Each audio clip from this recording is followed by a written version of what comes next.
It's either a win or a loss, period. And the problem with that is when you're starting a big goal, when you're trying to make big things happen, the first step, the first rep, the first iteration is rarely going to be a grand slam. It's just not. Why? Because it's new. When it comes to making big things happen, like our big giant goals, there's one hurdle that we all have to get over, and it happens in our thinking. So we're going to go over 2 shifts to build and maintain momentum on all of your big goals. Shift number 1 is pass-fail thinking, and shift number 2 is bookends. If you've been caught up in like the start-stop cycle of start a new thing and then you stop, start a new thing and then you stop, when it comes to losing weight, when it comes to launching your side gig, your business idea, your project at the house, or just being a better you, you're going to want to stick around for the rest of this conversation. I am Jesse, your selfish servant, and my mission is to leave the construction industry better than I found it. I cannot do it alone, and this is why I am putting in work to help you do the damn thing. And so if you are out there in the Omniverse, drop your question, drop your insight. If you disagree with what I'm saying, drop it in the comments, man. You ain't gonna hurt my feeling. I ain't saying my way is the right way. I'm just saying this way works for me. Point number 1, again, these things are all about what I use to get my thinking right so that I can actually execute, learn, grow, and deliver on the big ideas and the big goals that I have for myself. And I also got to warn you, when you start doing them, your goals are going to get bigger and scarier. Why? Because you build momentum, because you start building evidence that you can actually do the damn thing. And it gives you motivation. Not only that, but it starts revealing to you more gifts and talents that you have that you can contribute in service to others, which is just this beautiful momentum machine. And so here's the number one thing, like this one over and over, that used to get in my way. And I've worked with hundreds of professionals out there that have massive influence. And the one thing that I see over and over and over and over and over again is pass-fail thinking, right? Like it's either a win or a loss, period. And the problem with that is when you're starting a big goal, when you're trying to make big things happen, the first step, the first rep, the first iteration is rarely going to be a grand slam. It's just not. Why? Because it's new. Let's just keep it simple, right? A lot of things that a bunch of us have dealt with. And if you haven't dealt with it, it's very likely that you will deal with it again in the future, which is weight loss or physical fitness, right? So let's just say physical fitness.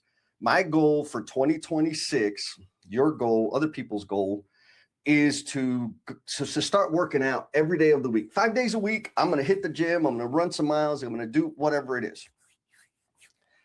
What we don't take account for is the fact that we haven't had that as a priority in our life.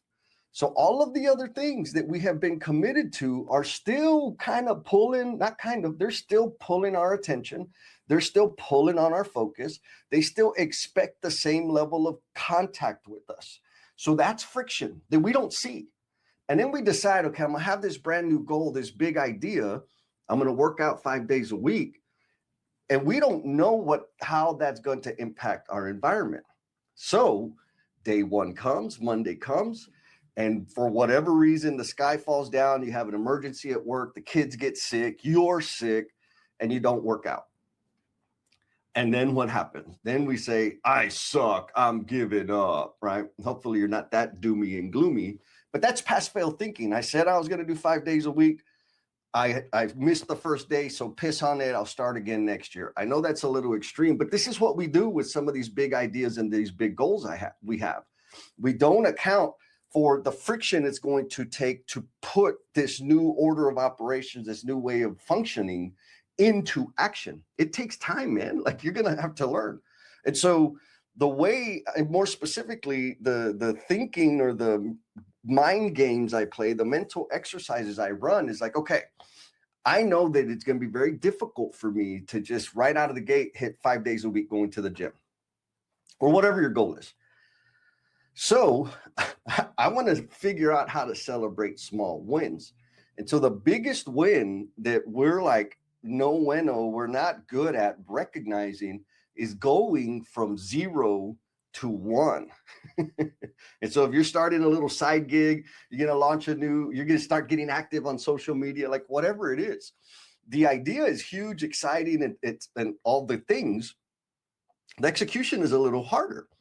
And so what we need to do, or what I do, this helps me a lot, is what I recommend, is, okay, I set the target, I have an idea, and when I take the first step, I went from 0 to 1, which is massive and reason to celebrate. Yes, my goal is to eventually get to 5 days a week, but when I get my first workout in, I'm gonna celebrate. That's a big win.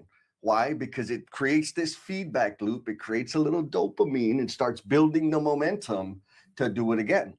And say week 1, I only did it once. Okay, I didn't hit the 5, but I'm not going to judge it from a pass fail perspective.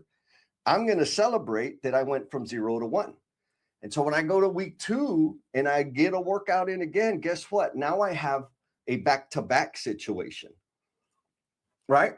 Because last year I wasn't doing the thing, and now I've done it twice. That's a big, big deal. We don't give ourselves the credit. This is what I'm trying to tell you.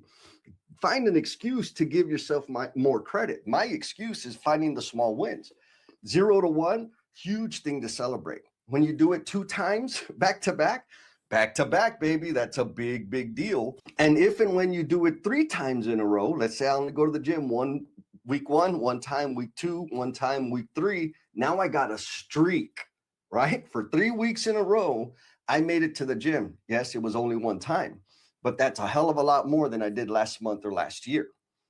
Now, here's where the little challenge comes, and some personal, internal accountability really comes into play, is because I don't give myself the out to just celebrate going once a week, because my goal was 5 days a week. But if I had a streak of 1 day a week for 3 weeks, okay, now it's time to amplify and elevate. And so now I'm going to go for 2 days a week. And the first time I hit 2 days, the cycle starts again, 0 to 1. All right, I went from 1 day a week to 2 days a week. That's a 0 to 1 move. Reason to celebrate. When I get 2 weeks back to back of 2 days, 3 weeks back to back, now I have a streak. And it's just running that little cycle in my head to where I finally get to a point where I find myself doing the 5 days a week of working out or posting content or reading the books or working on the degree, working on the certificate, whatever your big goals are. If you're playing the pass fail game, and actually I ask you right now, if you're out there in the omniverse and you get stuck with the pass fail thinking, let me know in the comments, because you don't have to stay stuck there. Oh, here we go. Miss Jackie's letting us know. Jackie says 0 to 1 is a huge win, especially for things we have been putting off. Thanks for highlighting this, Jesse. Miss Jackie, you are welcome. And yes, like there's a super awesome quote. I don't know where it is. I read it a long, long time ago. It's kind of a study around thermodynamics of it only takes 1 degree to change the physical state of water. And it's an explosive change to go from liquid to gas, to get water to go from its liquid state by boiling it to turn it into a gas, steam. It only takes 1 degree. If that 1 degree never happens, it will stay in its liquid state forever. But once it reaches that 1 degree of change, explosive things happen. And so I know it's a little nerdy, but that's what this can be like for you. And so if you missed my little cheat sheet to go from pass fail thinking and start building momentum, it really is just celebrate small wins, which is still kind of loose, right? So what are the small wins when you're starting a new thing? Small win number 1, going from 0 to 1, period. If it's the first time you did it, That's a reason for celebration. When you've done it 2 times in a row, guess what? That's a back-to-back celebration.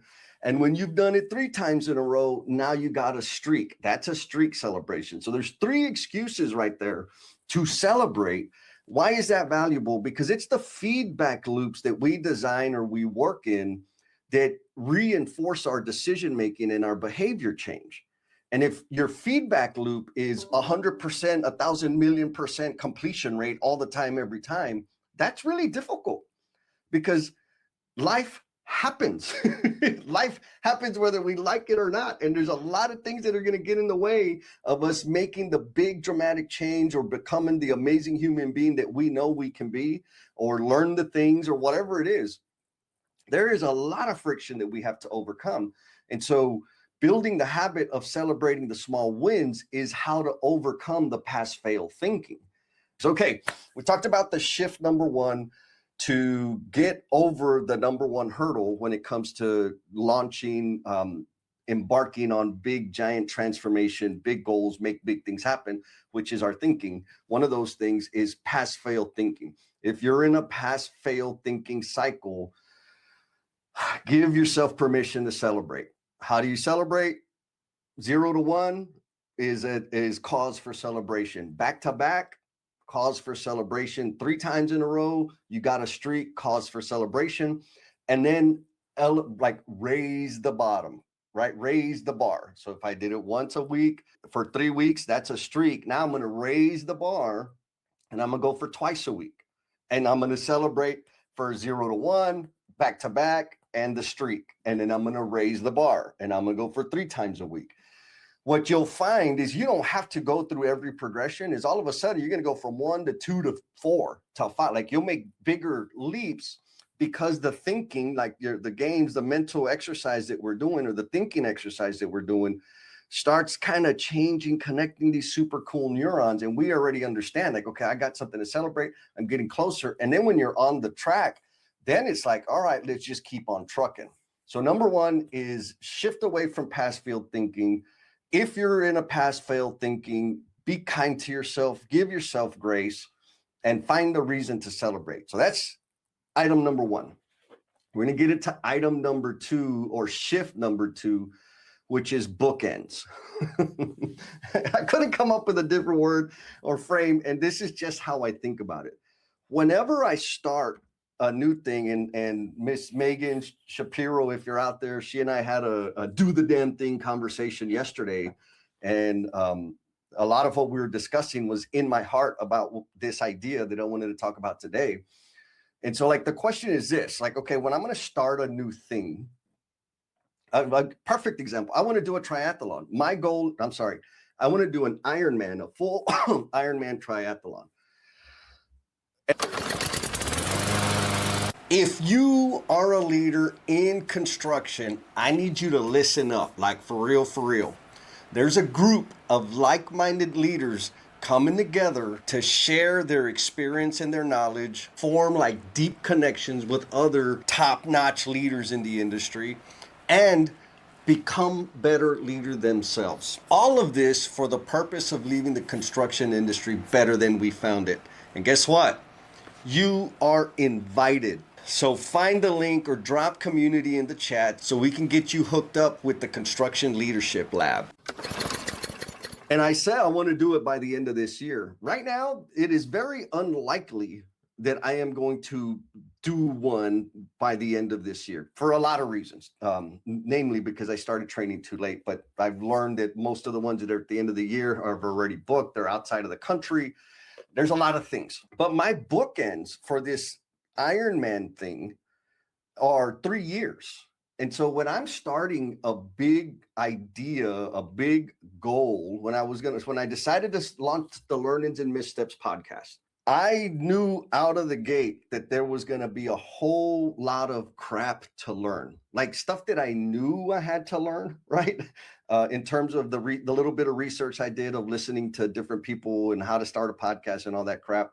Like there were things that I knew I had to learn. But I also know just from experience, there's a mazillion things that I know I'm going to have to learn that I have no idea. There's no map for what I was doing necessarily, because I was going to do it the way I wanted to do it. And so instead of setting these pass fail goals or targets, meaning I'm going to do it, and if I don't get 5,000 downloads by week 2 or month 3 or month 4, then I'm going to quit. I use bookends. And by bookends, I mean, what's the time horizon, right? Because I know from my experience, anytime I start something new, I learn a massive amount of stuff. Not only do I learn, like, my knowledge and awareness, not only does that like exponentially grow, but my network, the people that I come into contact with, the relationships that I build as a result of taking on this new goal, this new idea, whatever it is also massive. And so what does that mean? Like, if I zoom out, rather, when I zoom out and look at all of the crazy things that I've taken on and started, a lot of them I never hit the summit, right? A lot of them I didn't. But holy moly, the stuff that I learned about me, the stuff that I learned about other people, the relationships that I built, and like the other rewards, byproducts of that experience were amazing. And I know I would not have had them had I not stayed on that path. And so the point is, instead of setting up like the kindergarten metrics and saying, I want 5,000 downloads within 6 months, which I could have, like, and I get it. Like, if that's the way you do things, it's fine. What I'm saying is, this is the shift that I use, that, and I recommend to everybody, for having massive growth, massive impact, expanding your influence in a way where you're affecting people's lives, not just at work, not just at home, but in your community, within the industry that you're in. And so by thinking of it in terms of bookends, I put a time limit or check in it, if you will. And so when I launched the podcast, the Learnings and Missteps podcast, I said, I am going to do this for 12 months, period, whether I get a download or not. Because if I would have tied it to downloads, let me tell you, man, it'll humble you. It takes a lot of work for people to just know that you have a stupid podcast. And so when I set that up, I said, I'm going to do this for a year. I'm going to post a podcast interview every other week for the rest of the year. And at the end of the year, I am going to check and assess, is this something I want to keep doing or not? Period. The point of the podcast back then, it's changed a little bit, was to highlight the men and women that are in the construction industry, which was a very thing to achieve. All I had to do was interview cool people that have been on their tools doing the building of our country and all the things. And so there were times when I wanted to quit because I wasn't getting downloads. There were times I wanted to quit because the audio was jacked up and the editing was hard, and like it was difficult. But again, the impact, every now and then I'd get a message, a review, a call about, hey man, I listened to so-and-so's episode and thanks for highlighting her or him because they're amazing. And we need more people, in like young folks out there, to know that we have this caliber of human being in our industry. Boom, my fire was lit and I kept going. When I got to the 12-month mark, the bookend, right? The bookends is the start and the checkpoint. So when I got to the checkpoint, the last bookend, after a year, I evaluated and said, okay, there's a lot of things I can be doing with my time. Is this being impactful? Is this adding value? Am I learning and developing new skills? Am I getting better? Yes, yes, yes, yes. Okay, then I'm just going to keep going. And that's what's happened. Now, specifically, I did not know this was going to happen. And had I been hyper focused on getting 5,000 downloads an episode by 6 months, I would have adopted a lot of the conventional thinking, the conventional practices and advice that are out there that would have totally shifted the way I deliver a message. More accurately, I never would have discovered my voice. I didn't know that. I wasn't starting a podcast to discover my voice, but I discovered my voice as a result of having the podcast. I didn't do it to establish credibility out there in the world, in the omniverse, but I discovered it as a result of doing the thing for a year, because I was thinking in terms of bookends, not pass fail, not simple metrics. And so what do I mean by that? Like for real, if you've ever, like, I recommend this to everybody and anybody. Record yourself sharing an idea. Just talk to yourself, talk to the camera, or record yourself when you're having a conversation, doing a power presentation or whatever, and then rewatch it. Like, you don't have to have a podcast to have some massive growth from this thing. Now, what I was doing was every other week I was doing interviews, and then I was editing the damn thing. And when I was editing it, I could see, why do I make that face? Why do I do that thing with my hands? Why do I stutter here? Why do I use that word? Why do I say it like that? That's not what I'm trying to say. I could say it a little clearer. And so week after week, or month after month after month, I was getting this feedback that helped me get clearer about what I wanted to say and how I wanted to say it and how I wanted to, pause and then elevate the energy and get really excited. And like, I started learning these things as a result of starting the podcast. That was not my goal. My main point here is, because I was evaluating my big goal, the big project that I was launching, or the measurement was Bookend's time frame. I discovered these other peripheral, massively impactful benefits of doing the damn thing. The same thing with my book. I'm gonna tell you right now, writing a book, it's not that hard. It's a lot easier now with all the tools that are available, but I learned a lot. And then getting the book out there, and now another cheat code, this is a little bonus cheat code. It's not to say that I don't set goals. I just think a little bit differently, right? Instead of pass fail, I'm looking to design in some feedback loops with the small wins, right? Back to back, 0 to 1, and streaks. Those are reasons to celebrate. Bookends, it's a time frame, because I already know anything that I take on, I'm going to have to learn more stuff. I'm going to discover more stuff about myself, and I'm going to meet people and expand my network, which is massively valuable, period. But when it comes to goals, the book, Becoming the Promise You're Intended to Be, I'm going to tell you right now, it is very rare to become rich from writing a book. And there may be a formula. I ain't figured it out. But my goal with the book was to impact one person. If my book impacted one person's life, it is a success in Jesse land. And guess what? To date, I think it's been out 2 or 3 years, I've had at least a dozen people reach out to me directly to tell me how one of the little stories in the book impacted their life for themselves, or how one little story in the book they shared with somebody that was having the same struggles that I was talking about in that story, and it helped that person. I had one guy say, Jess, I read your book. I've been wrestling with addiction and substance abuse, and I am going to start right now. And I mean, I get chills now just thinking about it. So my goal was to impact one person. I've done more than that, right? And I just tell myself that there's hundreds, for every one that call me, there's hundreds that have been impacted it in some way. And so my main point there is, when I'm setting goals, maybe this is a little extra bonus point here, is when I'm setting goals, I'm thinking of goals in terms of impact, not like money goals. Like, I need to, I got to make a living and all that crap. But when I'm thinking about what is the outcome that I want to have, what is the intended outcome of the initiative, I'm thinking in terms of impact. I'm trying to find what is the impact that I want to cause on another human being or human beings. And I'm looking for that, because, like, for real, if I'm doing that thing and it's not impacting other people in a positive way, what's the freaking point? Like, I've done that for 20 years and it was not a fun life to live. I didn't have the fulfillment that I have today.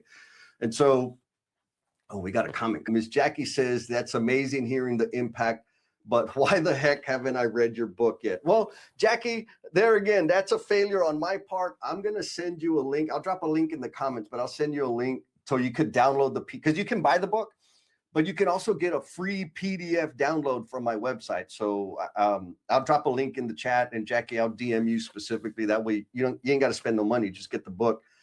And I have one request, not just for you, Jackie, for anybody else. When you get the book, whether it's the download or you go buy it, doesn't matter, share it with somebody, because the whole purpose of the book is, or the book, like the content of the book is for people that are struggling or caught in the trap of self-destructive behavior. And so if you're in that trap, if you're in that quicksand, please read the book. If you know somebody that is in that quicksand, give them a copy of the book. Please, please. The PDF, I don't care if they buy it, because it's my experience. It's of the dirty details of what I went through and how I got out of the trap of self-destructive behavior. And so, folks, I super appreciate y'all being here.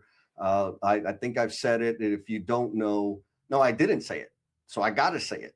I like to help people find the time, the focus, and the energy to invest in themselves so that they can cultivate their skills and talents so that they can better serve the people around them. One of the ways I do that is with the self-first time management system. And so if you want the tools, like the frameworks for that system, drop double D in the comments. I'll make sure you get a template of all the tools that I use for that. Again, it's all about you. It's all about figuring out, it's the systems and frameworks to build the habit of putting yourself first. And I'm here to give you permission to do that. So I appreciate y'all very much for showing up. Be kind to yourself, be cool, and we'll talk at you next time. Peace. Before you go, I want to thank you for spending part of your day with me. Your time and attention mean a ton, and it's because of listeners like you that this podcast even exists. If you enjoyed today's conversation, make sure to subscribe to the Learnings and Missteps podcast so you never miss an episode, and you get extra credit if you share it with your friends. Also, if you want even more insights on leadership, personal growth, communication, all those fancy magical things, you can sign up for my newsletter on LinkedIn, because I got a newsletter that goes out every single Monday. All the resources I share there are designed to help you put yourself first so that you can leave this world better than you found it. There's also a digital copy of my book, Becoming the Promise You're Intended to Be. And it's sitting there waiting for you on my website. All you got to do is do the click and do the download, and you get the free PDF. And if you want even more bonus points, share that PDF with somebody you know, or the family of somebody you know that is currently struggling with self-destructive behavior. That would be the ultimate gift for me. While you're there, do some exploring of the trainings, workshops, and services that are designed to enhance your performance at home and at work. Just click the link in the show notes to check it out. Thanks again for listening. Take care of yourself, and I'll see you on the next episode. Peace!